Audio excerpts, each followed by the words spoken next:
everybody say the same thing before I fought with Golovkin. Oh, he's a monster. He's gonna knock out Canelo. He's this and that. At the end of the day, it's not the same. Being in the ring with other fighters like being in the ring with me. It's different. Benavidez is a good fight. It's a good fighter, but I mean, man, I've been in the ring in hard fights with every single good fighter there. So. What a dramatic turn of events. Canelo Alvarez is finally reacting to the news that he will be fighting David Benavidez for $600 million. Canelo Alvarez has finally said something about the news that he will be fighting David Benavidez for $600 million. Due to Michael Benson's recent confirmation of the WBC's ruling, he is forced to fight Benavidez, which is not going over well with anyone. The WBC, which is run by President Mauricio Suleiman, has made it clear that Benavidez will have to fight Alvarez in March. This new development makes the already exciting fighting scene even more interesting and tense. Benavidez defeated Plant in March of this year. Yeah. So his date for mandatory position is March 2024. Wow. All right. So, but Canelo has the option to take that earlier. That's Yeah. They can fight any. Canelo Alvarez is a legendary boxer whose name is linked to greatness. He has left behind a formidable and impressive reputation. However, it looks like he will have to fight David Benavidez, a boxer whose skill and drive are similar to those of a young Alvarez. In his tweet, Michael Benson said David Benavidez will be officially set as Canelo Alvarez's WBC mandatory challenger in March. WBC President Mauricio Suleiman has reaffirmed.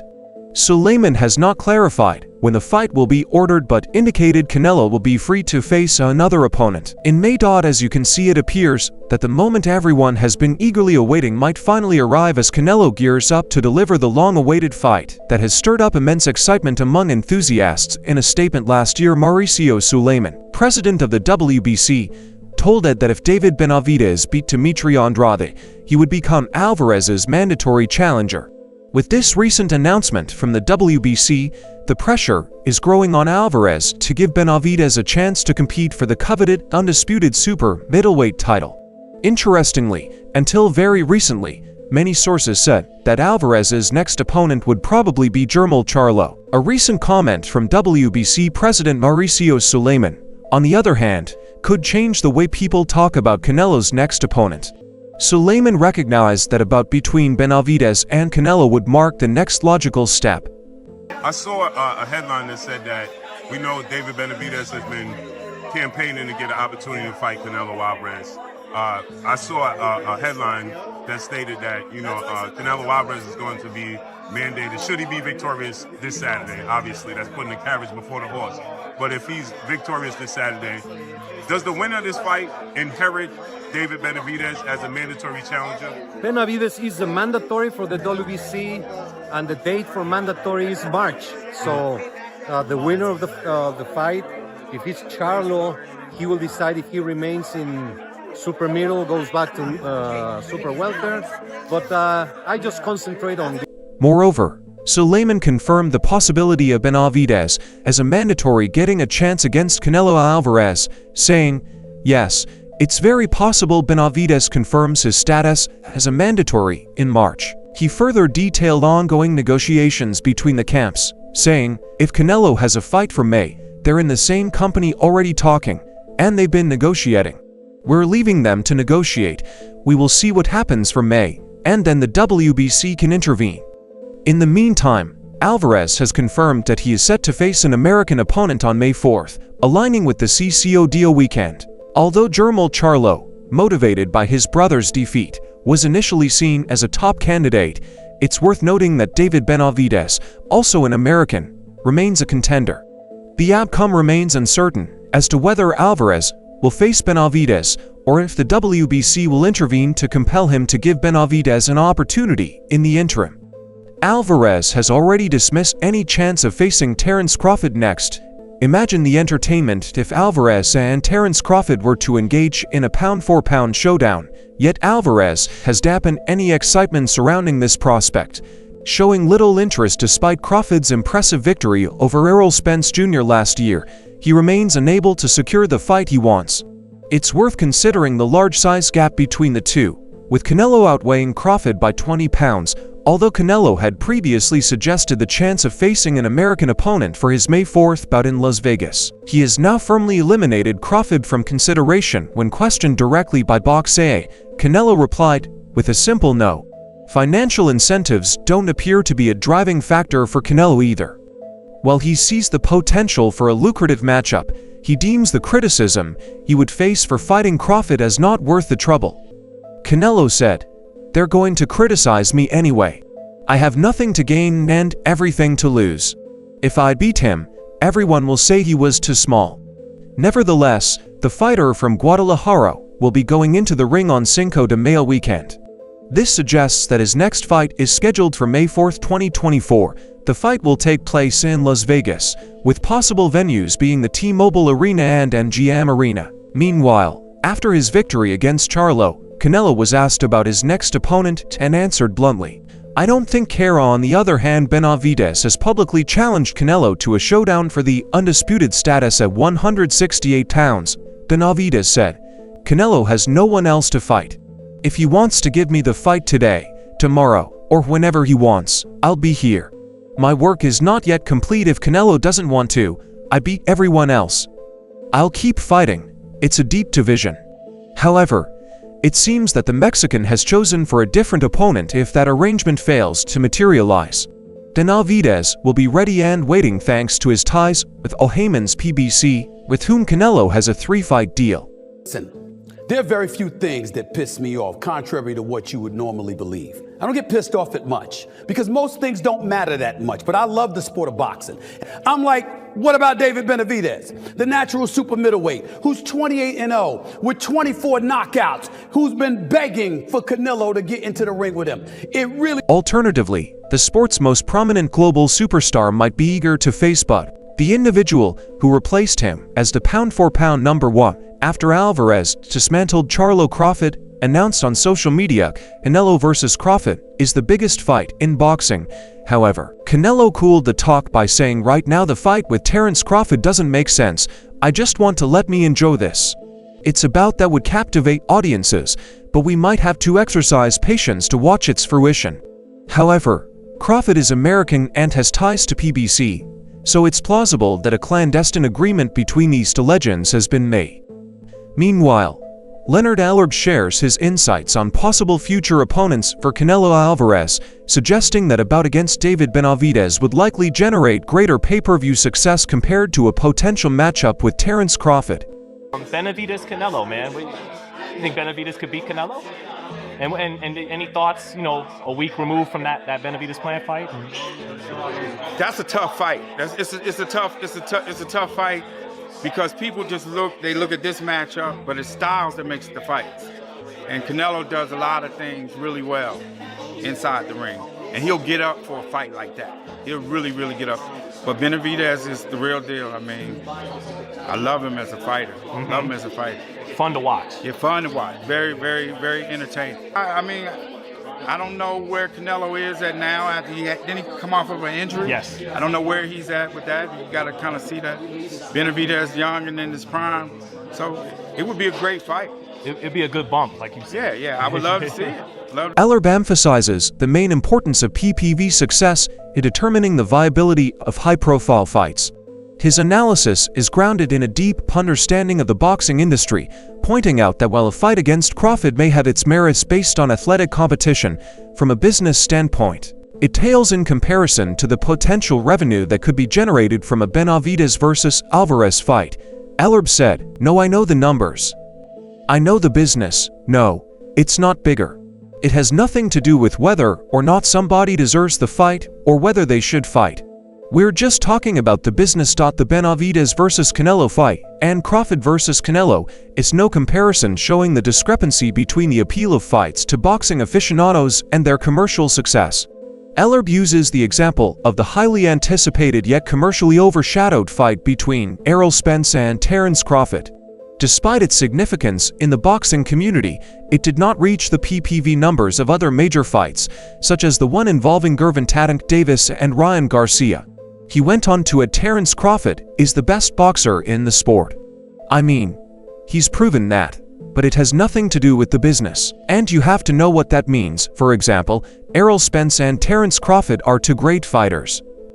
Everybody knows Errol's my guy, but the biggest fight in boxing all along was Tank and Ryan. The Spence vs. Crawford fight was the most talked about fight in the last 6 or 7 years.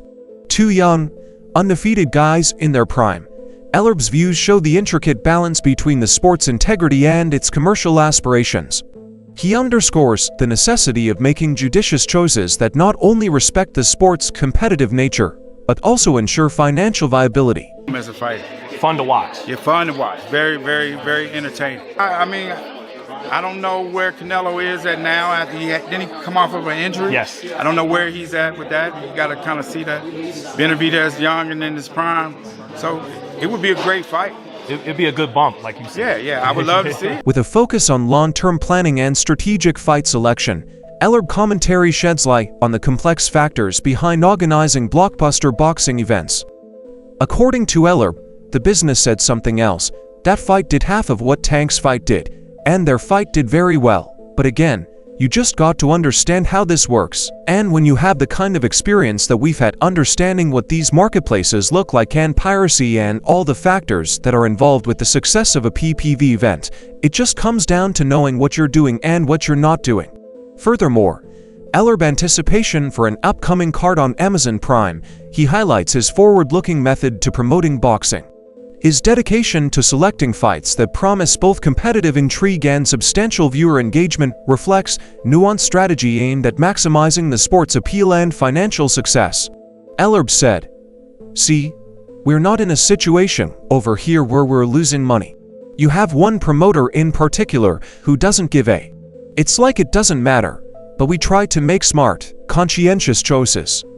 Sometimes you make fights people don't agree with, but again, there's always a plan, a method to the madness, and there's a long-term plan through his experienced view." Ellerb articulates the subtle dynamics at play in the boxing business, emphasizing the need for strategic decision-making in the chase of the sport's growth and prosperity.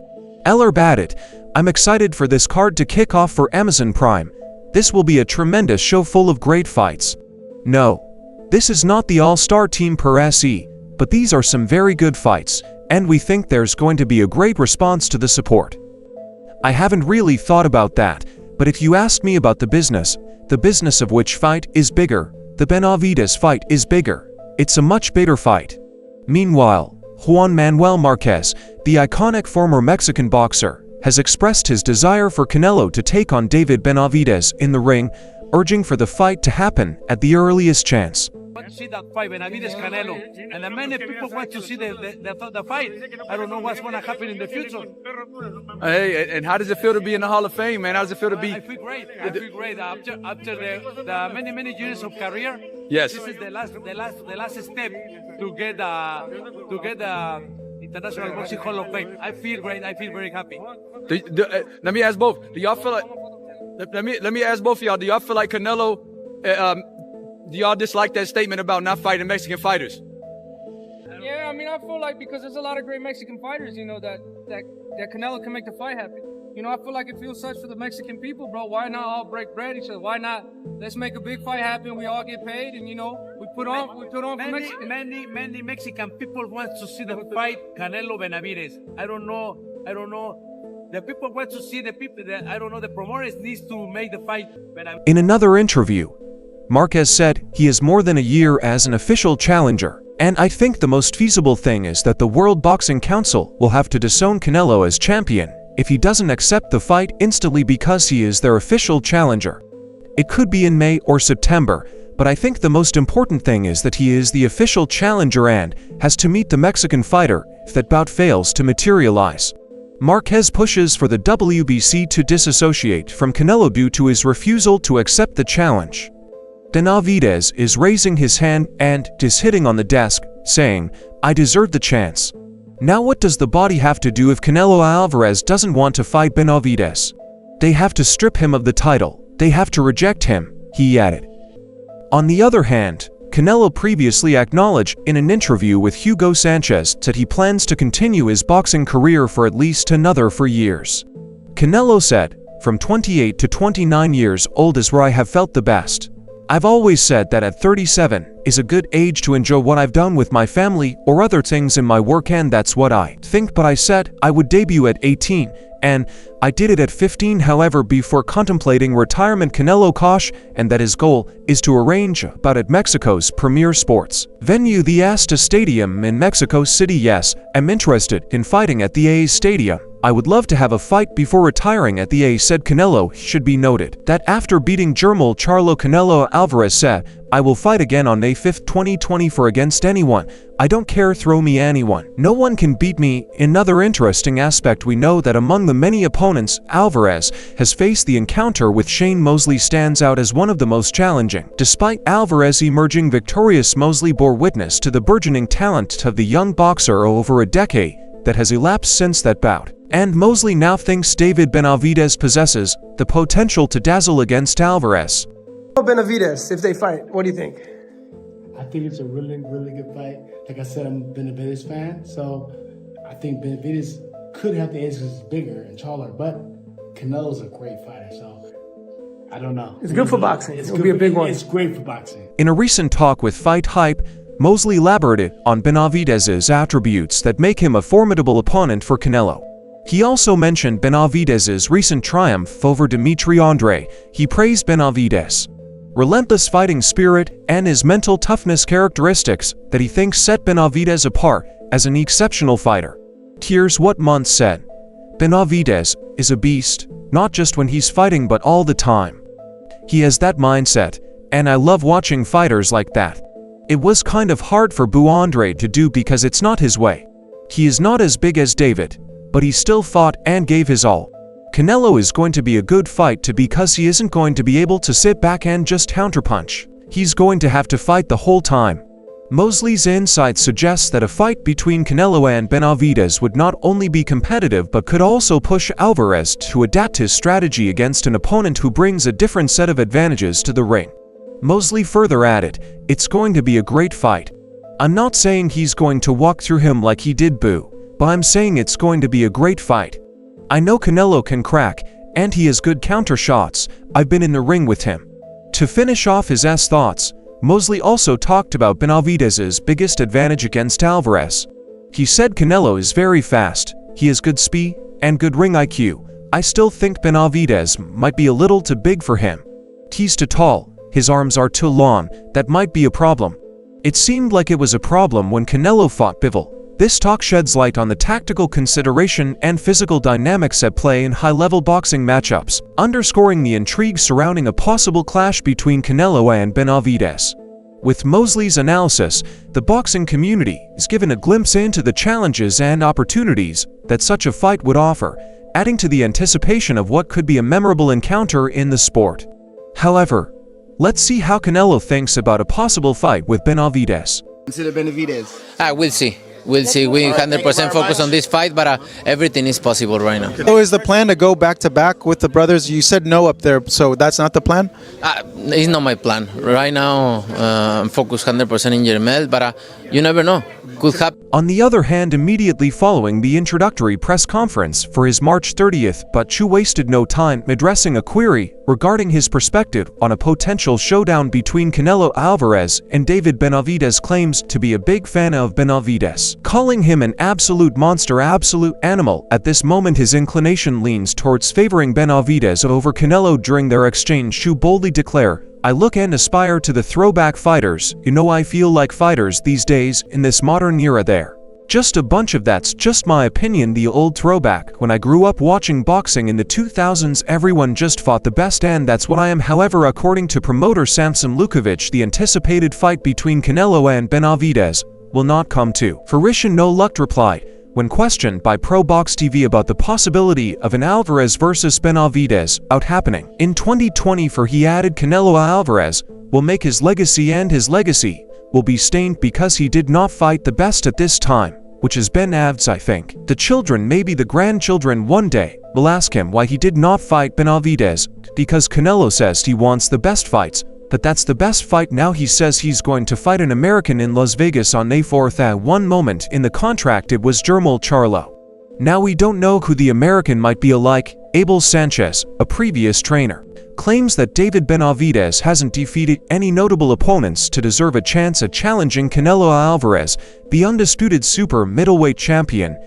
David is steadily improved, and I think as a coach, that's what you look for in a fighter. You look in a young fighter, it doesn't matter the age, just fight by fight, he seems to be getting better. Sanchez remains unimpressed by David Benavidez's undefeated record, stating that recent victories over an inactive 35-year-old middleweight, Dimitri, and a 12-round decision win over former Canelo knockout victim Caleb Plant failed to impress.